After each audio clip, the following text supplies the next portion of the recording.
Hey, Kevin Rundlett with Rundlett Law Firm. We put out these videos for people in Mississippi who've been injured on the job.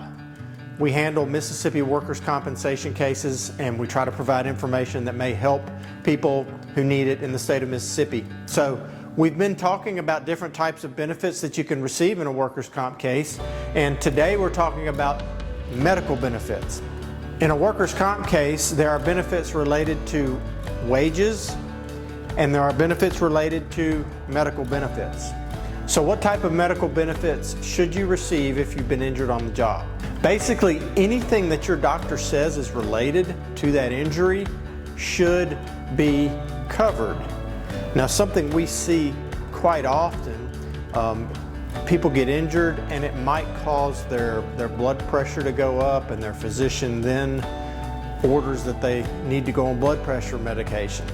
It may be covered, but the most important thing to remember is that the doctor has to say it's related. If the doctor says it's related, there's a much higher chance that we'll be able to get those medications covered for you than if you just start to be on blood pressure medication and the doctor doesn't say why. Well, it could be age, could be diet, could be different things that cause that. So this is something that we need. All workers' comp cases are very much driven by the medical records. So make sure that your doctor really knows what's going on, and make sure you fully explain the situation.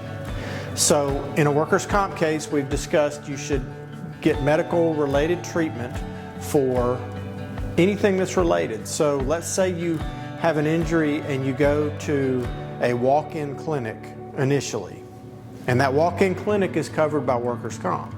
Well, what if that physician at the walk-in clinic says, well, I think you need to go see a specialist at a different facility? Is that covered? Absolutely. Any doctors in that chain of command of medical treatment, any doctors that they send you to will all be traced back to that original doctor. Now, if you try to change doctors, that's a different story, and that's a different video we'll talk about later. Sometimes you can and sometimes you can't.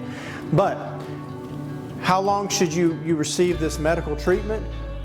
Well, realistically, you are entitled to medical treatment from this workers' comp carrier for your lifetime for anything related to this injury.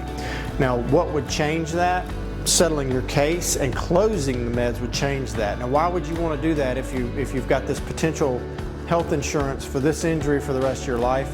Well, if you've ever had a workers' comp case, you'll know, because there's always delays with approvals of treatment, and any treatment that you have in a workers' comp has to be approved by the insurance carrier. So they make your life difficult with delaying treatments that you really need. They will restrict who you can go see as a physician. It's not all your choice, and it really makes life difficult when you have an injury and you just want to get better. So if we close your case, then we should, or your attorney should, try to have a complete understanding of what your future medicals may be, estimate that, and try to get a lump sum payment from the insurance company to pay you, so you can then have the freedom to go wherever you want to go to get the treatment that you want to get better. So that's a nutshell synopsis of just the medical benefits. In the other videos that we've put out recently, we've been talking about the wage-related benefits, and these are the medical benefits, and it's a big part of a workers' comp case, obviously. So I hope these help. Send us a question if you have any. Call us, email us. We are happy to respond. We're here to help, and we thank you for watching. Have a great day.